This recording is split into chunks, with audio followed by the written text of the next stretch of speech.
Good morning, Good morning. Marian Unitarian congregation. That song took me back there for a while. I thought I was back down in Louisiana there for a moment. If I may account for my joy, we feel it an honor and a joy that you have allowed us to come and share an experience in your day today. We're very grateful. We greet you in the name of the Holy Father of Heaven from the African American History and Literature Gallery here on 725 Broadway in Benton Harbor. We want to greet you in another language. Which is Jambo, and that is hello in Swahili. I'm gonna just go ahead and try to thank you so much for that intro of us, that beautiful song. Certainly put me in the mood of many things, really. So I'm gonna try and stick with the subject because I could just go right on and flow into another song, but I won't. This is, again, another opportunity, another happening that historic.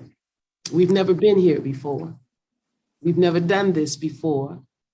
And we are just crazy with, if we just keep on keeping on, that there's still just some stuff coming our way that is going to give us testimony, is going to give us balance in some of that stuff that, yes, that doesn't always feel good.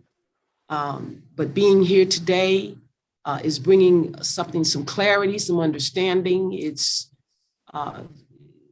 helping us to even more so understand why the gallery, why a Martin Luther King statue, why do we keep persevering? This journey that we all are on and wanting more than ever to complete destination. We're finding here at the gallery that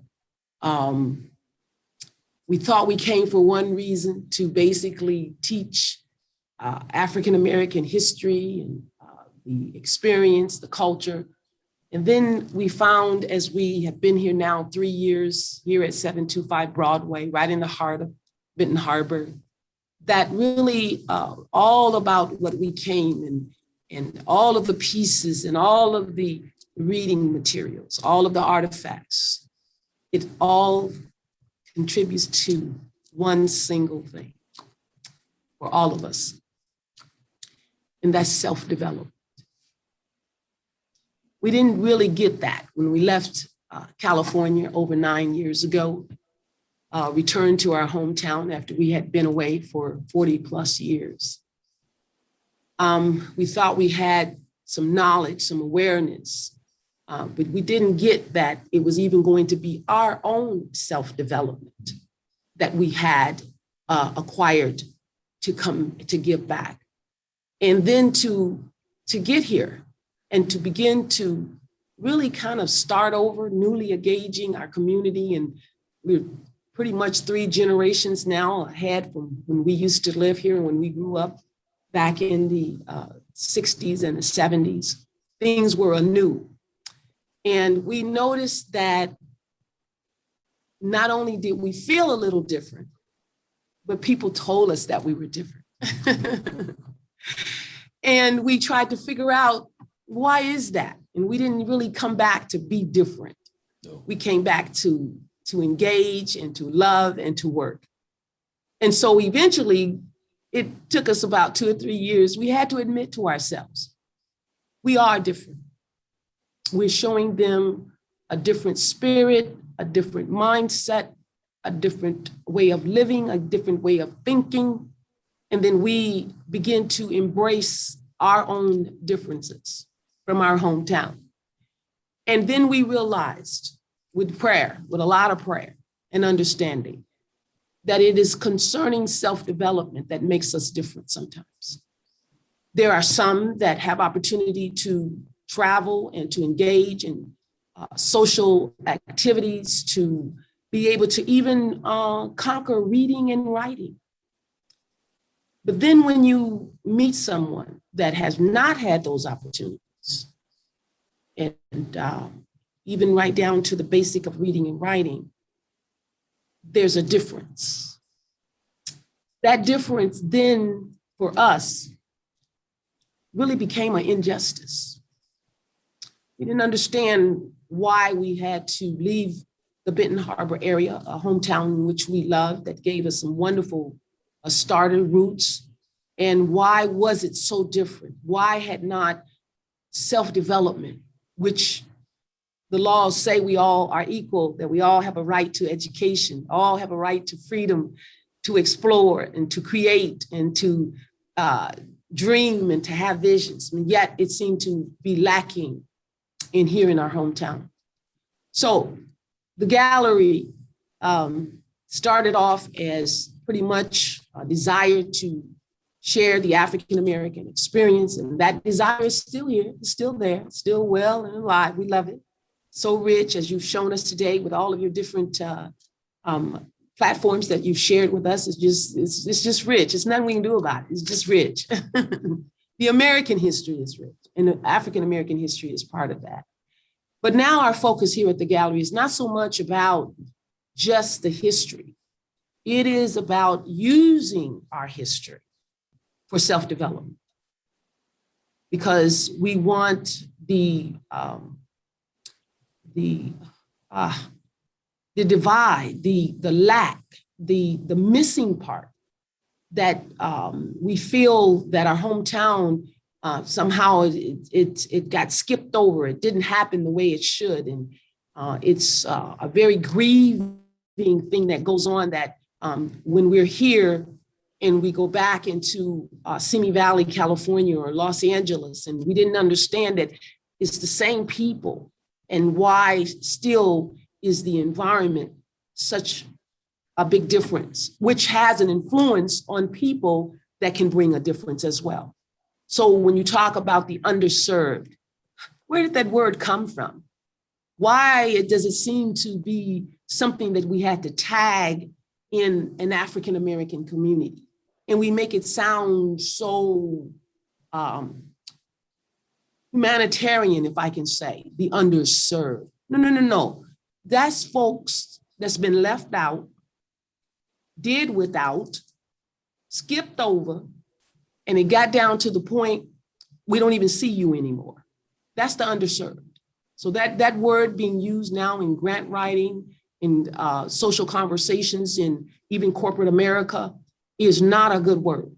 And any community that falls under the underserved, there should be a strong movement toward, we have to get that out of there, not rename it to something else because somebody said they didn't like that name. No, we have to get in and deal with the fact that it allowed us to even think that we could call that community that, or that people that.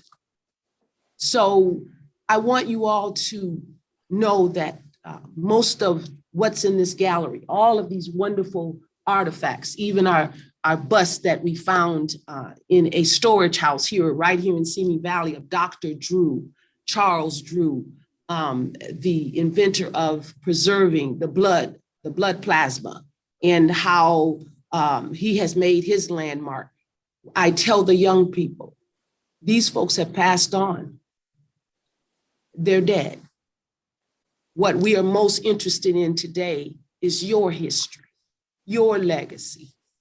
What is it that the community, and what should we be doing, especially the big adult folks, for the younger people, to make sure that when your history is written, that the parts that Simi Valley and Los Angeles, or even just across the river, St. Joe, that's here for you too to thrive. So we knew that it was a mission as we gave up everything. We had been in California for 40 plus years. We left children. We left our church home, our fellowship. It was very comfortable for us there. But we weren't needed. It was a healthy community We had healthy relationships. Did we have problems, troubles that we had to come together, pray about, talk about? Yes, we did. But nothing like our hometown needed us. And it wouldn't leave us alone until we not only just visited and did projects for over 5 years. We flew back and forth and did that. And eventually it needs you here. And so we know, we are assured when people say, why did you do that? How could you have left sunny California? It's just a part of the journey, a place that you can get into where your comfort zone is no longer comfortable, if that makes sense. And so self-development is our push right now. That's my personal thought. Other people may have a different opinion, but I give America an A+ for my background is in housing. I did housing from Skid Row to all of top of the line to Beverly Hills.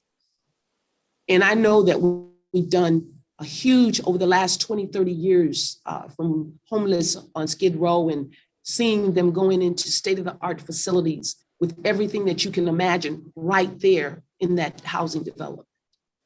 I also know that we've had a lot of interaction and volunteering with food banks and soup kitchens. And thank God now we can at least say we've got enough food banks that's at least equal to the liquor stores. So I know that there's been progress, great progress in those two areas. But we must ask ourselves, why are we still continuing to tuck the same people in at night at the shelters? And why are we still handing out food boxes to the same people for 10, 20 years? We've watched them grow old. It is because we have not yet, but it's coming, taken courage for the middle. That is the self-development. It's going to require something different than it required for the housing. It's going to require something different, yes, than erasing hunger. It's going to take a most close, even a more personal, more closer involvement of ourselves. Some of the very things that you all have spoken and talked about today that's been going on right here in our Benton Harbor community, and those of you that have championed and took courage and allowed yourself to be involved. This self-development, it is very critical. And I know we can do it because I remember what hunger used to look like. And I remember that there wasn't shelters. There was no transitional housing. And so I know we can do it. Do we have to take courage? Does it look a little scary? Because do I really want to go into the homes? Do I really want to go into the community? Do I really want to sit at the dinner table with them?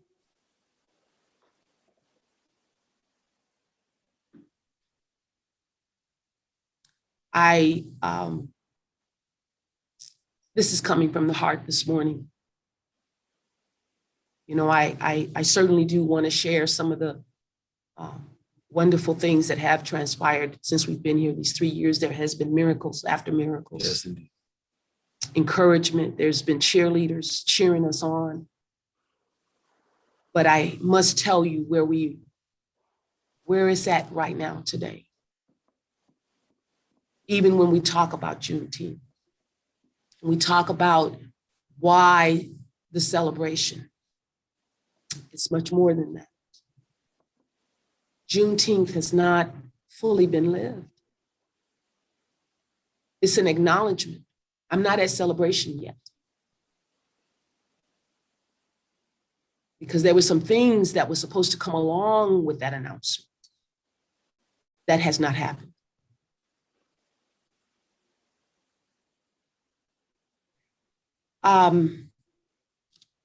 I appreciate you all this morning. I want to do different because I want to get different.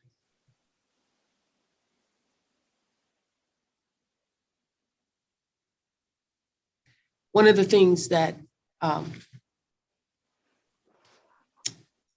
You know, I think I'm going to back it up, and I think I'm going to go ahead and let Brother Brown has something that he wants to share. And then I'll come back at the end with a couple of things that it will be my pleasure to share with you all. So please, we're going to hang around at the end. I got to, because I know I've left a lot of stuff out. When my heart and my soul is being poured out, I tend to come unstructured. And so your questions will put me back on track. So Mr. Brown, Brother Brown, please. Well, it was already made mention of at the beginning of the service, information about the proclamation being effective on January 1st of 1863, right in the midst of the American Civil War. And of course, it's been made mention that Major General Gordon Granger approached Galveston, Texas in 1865. That particular June 19th fell on a Monday. There is a saying that the enslaved African Americans in this country worked from sea to can't see, which is to say that in the wee hours of that particular Monday morning, they were enslaved and they got up to engage in their work when they was barely able to discern the hand in front of them.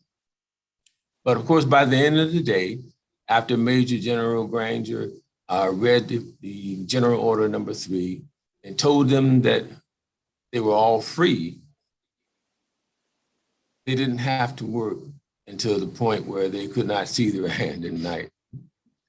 An interesting thing, though, about the Emancipation Proclamation is that at the time in 1865, the United States only had 36 states that made up the Union. So the Emancipation Proclamation only applied to the 11 states which were in rebellion against the United States government. There were 5 states referred to as border states, which were in fact slave states: Delaware, Maryland, Kentucky, Missouri, and I believe West Virginia. Those slaves were not freed until just before June. The Civil War ended roughly around the middle of April of 1865. So prior to June 19th, those slaves were then freed in the aftermath of the Civil War coming to an end. But when we think about the idea of freedom, freedom was circumvented by changes within the economy of the South, if you will. Even though the proclamation supposedly freed those African-American slaves, they had nowhere to go. They didn't own anything. What were they to do? So because of a clause, a prepositional phrase that was included in the 13th Amendment, municipalities then began to take advantage of a loophole, if you will, by issuing vagrancy laws. Now here you have 4 million people formerly enslaved with nowhere to go. They didn't own anything. And so now they were subjected to these vagrancy laws that came out. Interestingly enough, the 13th Amendment was passed on January 31st of 1865, but it was not ratified until December 6th of 1865. But these people then became subjected to these vagrancy laws because they absolutely had nowhere to go. Their freedom then became checked. And so they were then cast into a neo kind of slavery, a brand new kind of slavery. And the effects of that resonate within our country even to this day. Just a little background. When we strive for freedom, let us understand that it's not something that can be given. Here, in the heart and the mind, is loving one another. That's when you are free. When you begin to share the love that you have in your heart, you then set yourself free. And of course, then you give freedom to others. I wanted to kind of gather myself, and thank you for that, giving me that opportunity as you shared the information. You know, in 2004, pretty much one evening into the late night, somewhere in 2 a.m. in the morning, I was just kind of nosing around on the computer and ran into the Michigan governor's report that basically, I think it was over 200 pages. I read the entire thing.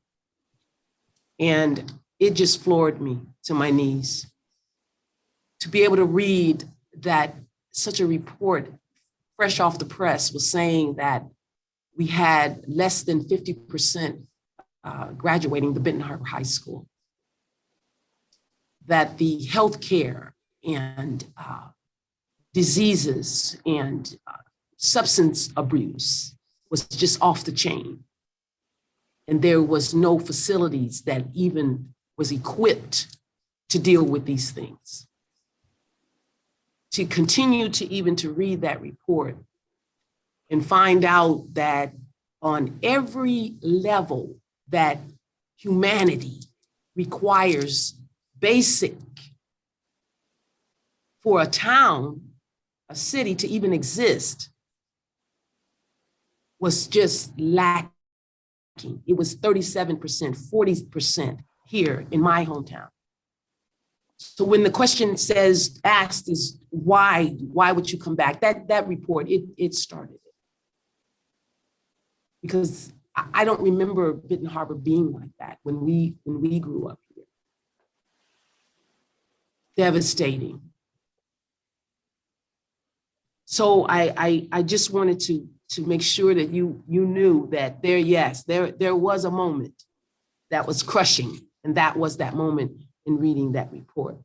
With that, now folks are asking, why are we here at the gallery leading the Martin Luther King statues? Initially, it was just for Benton Harbor. We had some wonderful folks in St. Joe that felt that we too need a statue. And so that's when we came with the unified civic monument movement for dual statues for both cities. Why does Benton Harbor need a statue? I am going to allow some folks that we were out this weekend with over at Harbor of Hope with Pastor Torres Montgomery at the final play. Just an awesome, fantastic 4 days. The day is the last day. I tell you, I've never seen anything like this happen really from here to California. It is just outstanding to have witnessed the love and the work and the energy and the perseverance to put something like this on right here in Benton Harbor on Pipestone. It can be done. It can be done. Whatever it is, it can be done of good. So I'm going to ask that the video clip would play, that you all would take interest in the monument movement. There is some activities going on with our family legacy Sunday supper fundraiser, where your family, whether that's church family, house family, book club family, if you want to join us, we're every month, first Sunday, we're doing family legacy where your family's name can be placed at the monument. But if I can go ahead and get that clip to take us out. Thank you. And I do think it's a great idea to have a statue of Martin Luther King represented here in Benton Harbor. What would it do for the students here or the children here in this area? Our kids dream, and his speech is, I have a dream that black and white will be together. But we need to know that, why do we have this dream? Why wasn't a dream coming to fruition? So sometimes our kids don't know where they came from. So you don't know where you're going if you don't know where you came from. So sometimes our culture doesn't allow us to really expand and expound on the things that are really important to the African American students or the people really in the community. So I think what it would do for the young people, it would give them hope. It would give them a mentorship, to actually see that someone has made it. You can do it. I have a dream. And what is your dream? It can become a reality. It can be an explosion. So I think that it's very, very, very necessary that we have this done in Benton Harbor. Our kids will be so appreciative, and I think it would really give a landmark as to what we're all about.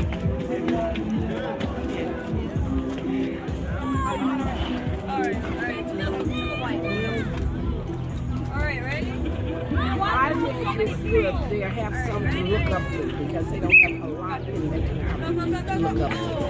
They can look back at that statue and know he had a dream, and they'll be wanting a dream and to do something.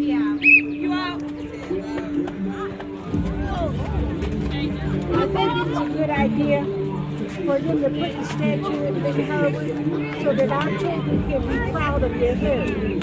They can be proud and see that he had a dream and it has come to fruition. And they can have their dream. They can also come to fruition. Okay, I'll get it. Thank you. God bless you all. Thank you so much for having us.